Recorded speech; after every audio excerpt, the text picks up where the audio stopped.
Тамақ қыла албай, тамақ қылсаң, бірнәрсені өчүп тұрасың, бірнәрсе болса, бірнәрсені өчүп тұрасың да. Шанс вообще болбой атат.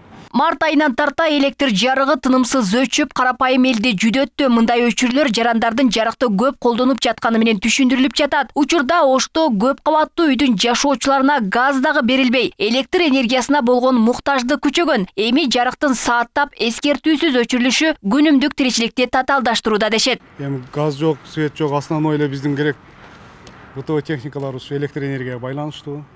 Себеби газ жок байланыш болгондугуна байланыштуу. Электр энергияны көп колдонобуз сөзсүз түрдө. Анан бул электр энергиялар өчүрүү маалында кыйынчылыктар туудурат. Айла жок, например, кондиционер жандырабыз да тамак токтотуп турабыз. Тамак болгондо кондиционерди өчүрүп турабыз. Анан кечкурун бир эле кондиционер жандырып алып эле бир эле неме кылабыз да, отопление ысыткан. Газ вообще болбой атат. Ал арада министр жарыкты аба ырайы менен байланыштырып, атайын өчүрүү 10 марттан кийин токтой турганын билдирди. Ага чейин эртең менен кечинде 1 сааттан 1,5 саатка жарык өчүрүлүп турарын эскертти. Биз кыла турган нерсе да, мына 2 агрегатты ремонттоп алдык. Жаман болгон жок. Дагы бир 120 мегаватт кошулду. Мына кышта ошол жаңыланган агрегаттардын күчү менен чыгып атабыз да. Эми 2 агрегат калды. Быйыл муну берип, азыр ноябрга чейин муну бүтүрүп алсак, анан 3 коргондун bir агрегатын бүтүрүп алсак, муну жылдан жылга келе турган нерсе.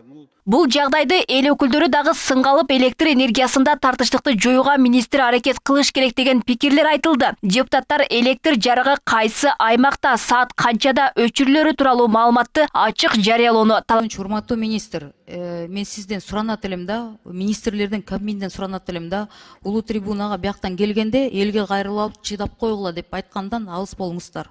30 жыл чыдадыңар, дагы чыдагыла сизден сөзгүдү эл сизге айтыш керек. Анткени 30 жыл бизнес класс менен учпаган министрлер дагы 30 жыл учпаш керек деген сөздү элдин оозунан мен сиздерге айтат элем анда. Поэтому уялыңыздар ошондой сөздү айткандан.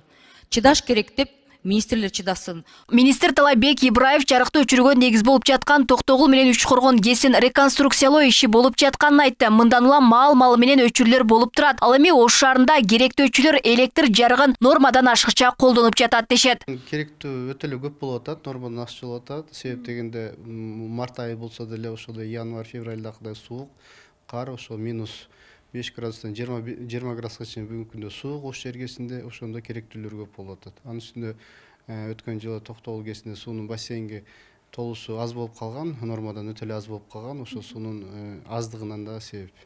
Өлкөдө электр энергиясын колдонуу рекорддук чекке жетти. Энергетика илиминин профессору Нуркул Мурзакулов мындай улана берсе тармак кризиске кептелерин белгиледи. Келүү эле акча маселесинде келип такалат да, акча маселесинде такалат, ошон үчүн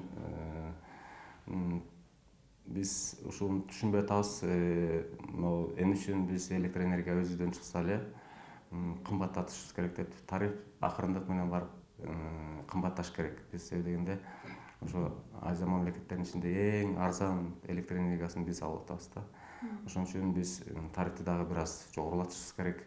Анан ошол акчаны башка жактардан табабызбы же акча маселесине келип такалат. Ушул акча маселеси менен электрооборудованиялар Союздун убагындагы электрооборудованиялар турат да. Ошолорду биз алмаштырышыбыз керек.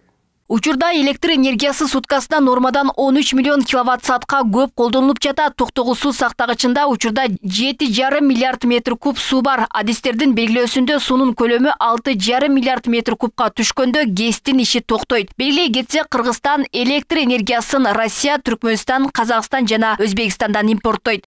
Алмагүл Эркебайгызы, Аслидин Турганбаев, Ош ТВ.